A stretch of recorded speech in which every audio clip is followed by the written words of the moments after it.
La Bible au quotidien. Une série de méditations quotidiennes inspirées de l'édition d'octobre 2007, écrite par le pasteur Israël Leito et publiée par la maison d'édition interaméricaine.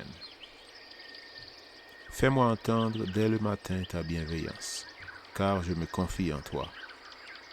Fais-moi connaître le chemin où je dois marcher, car j'élève à toi mon âme. Psaume 143, verset 8.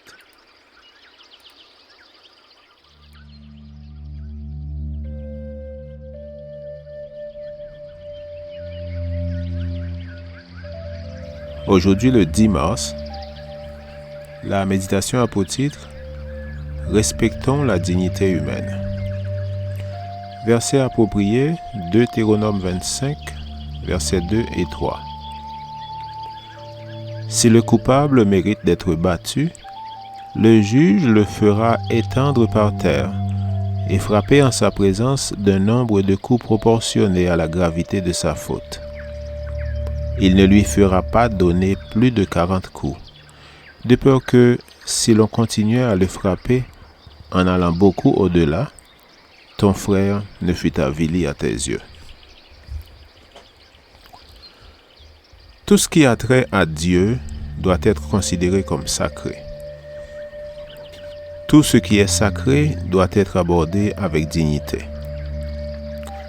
Dieu, dans sa merveilleuse providence, enseigne à maintes reprises que ce qui le concerne est sanctifié parce qu'il l'a choisi. Il a choisi de créer l'homme qui doit donc être traité avec respect. Deutéronome 25, versets 1 à 19, présente des cas pouvant facilement mener à l'avilissement de l'homme par l'homme. Le Seigneur, lui, demande que même dans des situations aussi complexes que la peine à infliger pour un crime commis, on se rappelle que l'être humain a été racheté à un grand prix. Dans sa tendre compassion, il ne tolère pas que ce qui vient de lui ou ce qui lui appartient soit traité comme un animal. Certains pensent qu'on peut maltraiter un animal sans retenue, ce qui, à notre époque et dans bien des pays, est passible d'une amende ou même d'emprisonnement. Si on impose des limites au châtiment corporel du coupable, et si on précise que ce châtiment doit être administré en présence d'un juge, personne n'a l'option de prendre la loi entre ses propres mains.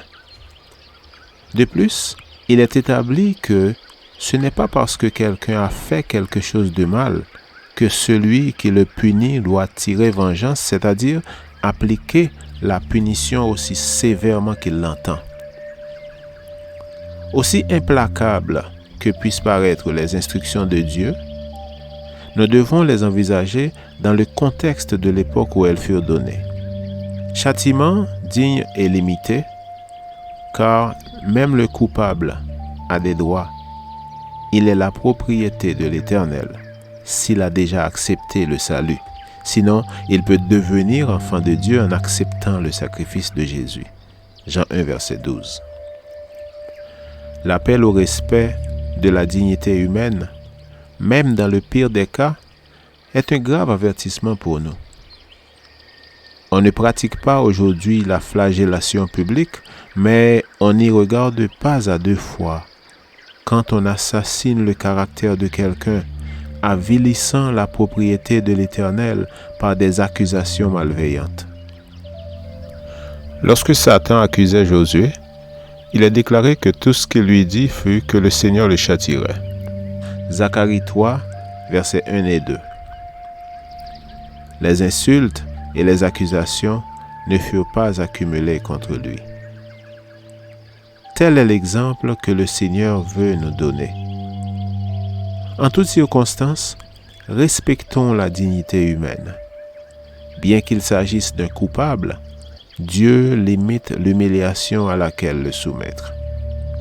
Les enfants de Dieu doivent voir en chaque être humain un candidat à l'entrée au royaume des cieux et se traiter entre eux comme s'ils étaient à tout moment en présence du Tout-Puissant. Amen. Lecture de la Bible pour aujourd'hui dans l'Ancien Testament, Deutéronome, les chapitres 25 et 26. Et dans le Nouveau Testament, Luc chapitre 8. Je vous souhaite de passer une excellente journée avec Jésus.